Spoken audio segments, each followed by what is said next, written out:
তোমার জন্য মরতে পারি অসুন্দরী তুমি গলার মালা। যেখানে আমার মাথার ঘাম পায়ে ফেলে আসলে নাচ করতে হয়েছে। এখন হয়ে গেছে দর্শকের, এখন দর্শকরাই বলবে যে কেমিস্ট্রি আসলে কেমন ছিল। প্রথম দিন আসলে প্রথম ঈদের দিন আমরা আসলে কেউই মুভ করিনি। আমরা আসলে জানার চেষ্টা করছিলাম যে কে কোথা থেকে টগর আসলে দেখছে এবং রিভিউ কেমন। সো প্রথম দিন অনুযায়ী খুবই খুবই ভালো রিভিউ পাচ্ছি এবং আমাদের গল্প, আমাদের ক্যারেক্টার, আমাদের যারা যারা অ্যাক্টিং করেছে সবার প্রশংসা পাচ্ছি। এবং প্রথম সিনেমা রিলিজ পেয়েছে আমাদের ডিরেক্টরের আলোক হাসানের। সো তার জন্য এটা আসলে অনেক বড় একটা ঈদ।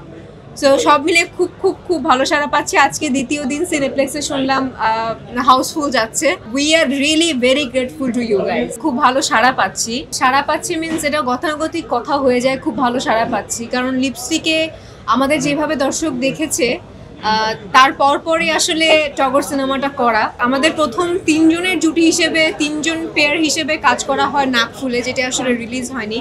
তারপরে লিপস্টিক আসলো, তারপরে টগর আসলো, সব মিলিয়ে খুব ভালো রেসপন্স। যতগুলো সিনেমা করেছি, যতগুলো আইটেম নাম্বার ছিল, ডান্স নাম্বার ছিল যেটা বলি,